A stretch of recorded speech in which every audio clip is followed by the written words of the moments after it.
SpaceX entre en bourse, est-ce un piège ou une opportunité? C'est ce qu'on va voir, c'est parti.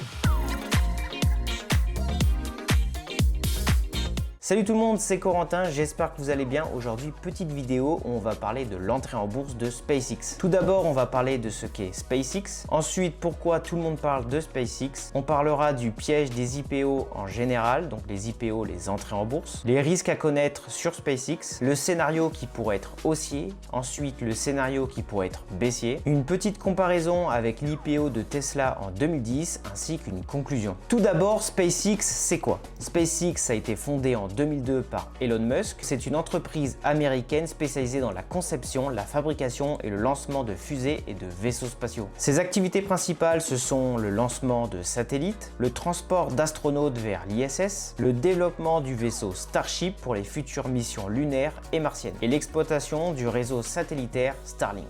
Starlink est une constellation de milliers de satellites en orbite basse qui fournit un accès internet haut débit partout dans le monde, notamment dans les zones rurales et peu desservies. Pourquoi tout le monde parle de SpaceX? C'est une entreprise hors norme, leader mondial des lancements spatiaux, avec Starlink et ses millions d'abonnés, des contrats gouvernementaux stratégiques et une ambition martienne avec le fameux Starship. La valorisation de SpaceX pourrait atteindre 2,3 trillions de dollars selon les dernières estimations, avec une participation historiquement élevée des investisseurs privés. Le piège des IPO en général. Les investisseurs particuliers arrivent souvent après les fonds et les investisseurs privés. Un chiffre clé qui est à souligner, c'est que 64% des IPO sous-performent leur indice de référence dans les 3 ans suivant leur introduction en bourse. Après, ça reste une statistique, c'est sur 3 ans et c'est pas sur du long terme, donc 20 ou 30 ans. Les risques à connaître, ce serait une valorisation déjà très élevée, une forte dépendance à Elon Musk, une activité spatiale qui pourrait être risquée et une concurrence future. Même une entreprise exceptionnelle peut décevoir les actionnaires. Le scénario qui pourrait être haussier pour SpaceX, ce serait que Starlink continue sa croissance, les marges continuent d'augmenter et que SpaceX conserve son avance technologique. Alors la valorisation pourrait encore fortement progresser. Le scénario qui pourrait être baissier, si l'enthousiasme devient excessif, donc une IPO surévaluée,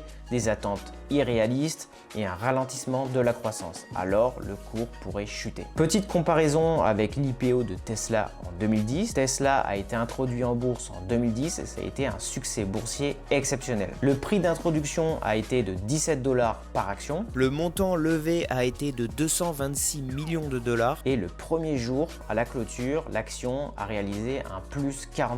Et actuellement, sur les investisseurs long terme, donc depuis 2010, il y a eu une performance de 200 à 300 fois, ce qui est énorme. Pour conclure, l'IPO de SpaceX pourrait être l'un des événements financiers majeurs. La question n'est pas faut-il investir dans SpaceX, mais la vraie question est plutôt à quelle valorisation investir. Personnellement, j'ai placé un ordre d'achat d'une action SpaceX sur mon courtier pour du long terme, donc pour 20 ou 30 ans. Comme vous le savez, je suis un investisseur long terme, donc je ne vois pas sur les prochains mois ou les premières années, mais sur 20 ou 30 ans. Si toi aussi tu veux investir avec Trade Republic et dans SpaceX, tu peux utiliser mon lien de parrainage. En l'utilisant, tu as un bonus au moment de l'inscription. J'espère que cette vidéo t'a plu. Si elle t'a plu, n'hésite pas à me le dire en commentaire. N'oublie pas de lâcher un like, de t'abonner à la chaîne et je te dis à bientôt pour une prochaine vidéo. Salut!